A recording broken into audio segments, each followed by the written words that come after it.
Hai hai, kalian suka nonton film kan?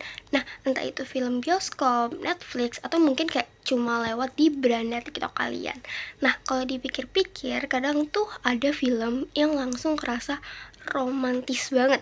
Ada juga yang suasananya tuh malah kerasa hangat, atau malah ada yang kelihatannya sendu walaupun dialognya tuh sebenarnya sedikit banget. Nah, ternyata rasa atau suasana itu tuh bukan muncul kayak secara tiba-tiba gitu. Nah, di dalam dunia film itu ada istilah yang namanya mise en scene. Nah, apa sih mise en scene itu? Yuk, cari tahu tentang mise en scene sama aku. Oke, jadi istilah mise en scene sendiri itu berasal dari bahasa Prancis yang secara sederhana berarti segala sesuatu yang ditampilkan dalam sebuah adegan. Jadi bukan cuma aktornya saja, tapi juga tempatnya, pencahayaan, kostum, bahkan bagaimana aktor bergerak di dalam frame. Semua hal itu disusun oleh sutradara supaya penonton bisa merasakan suasana cerita dengan kuat. Nah, di video ini aku bakalan bahas beberapa elemen penting di mise en scene, diantaranya ada set design, lighting, space, composition, kostum, makeup and hairstyles, acting, serta aktor blocking. Jadi yang pertama ada set design. Set design itu bisa dibilang kayak gimana sih lingkungan atau tempat di film tersebut dibuat dan ditata. Ini tuh termasuk lokasi, dekorasi, terus sampai benda-benda kecil yang ada di sekitar karakternya. Nah, contohnya itu bisa kita lihat di film romance yang cukup terkenal yaitu The Notebook. Di film itu tuh banyak adegan yang mengambil setting rumah, kayu tua, danau, dan suasana kota kecil yang terasa tenang. Semua itu bukan cuma background biasa, tapi dibuat supaya penonton merasakan suasana romantis dan nostalgia dari hubungan Noah dan Ellie. Jadi set design sebenarnya membantu membangun dunia cerita supaya terasa lebih hidup. Yang kedua ada lighting. Nah, lighting sendiri itu bagaimana cahaya digunakan di sebuah adegan. Jadi, cahaya ini tuh bisa menentukan apakah film ini tuh terasa hangat, romantis, misterius, atau bahkan sedih. Nah, misalnya tuh di film La La Land.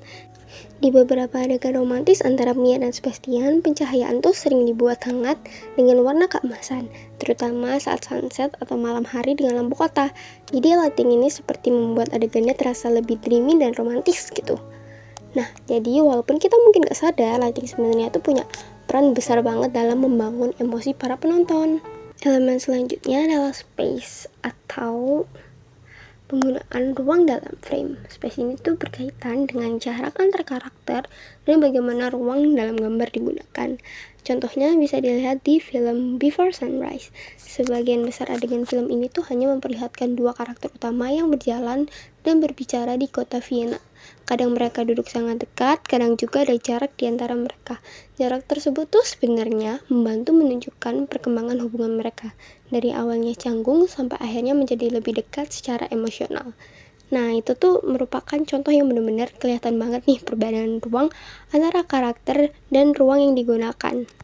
Berikutnya ada composition. Nah, composition sendiri itu cara menata sebuah elemen dalam frame seperti posisi aktor, objek, dan background supaya gambar tuh terlihat menarik dan punya makna.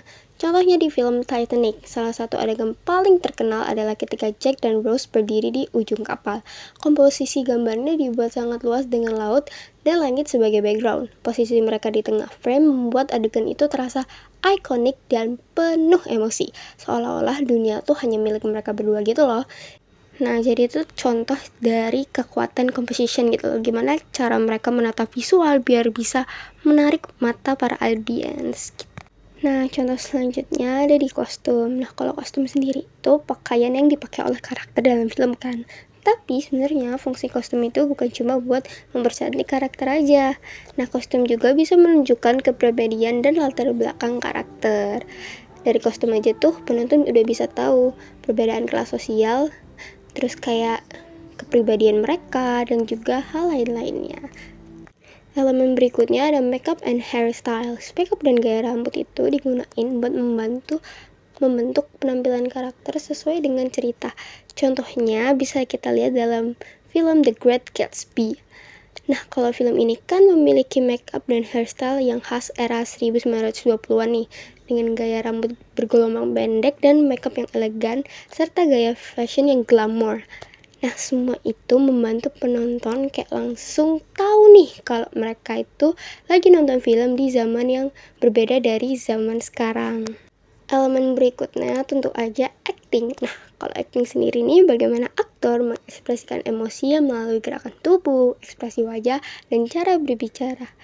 Nah, kadang tuh kayak dari tatapan atau senyuman kecil aja penonton udah bisa merasakan emosi dari karakter tersebut.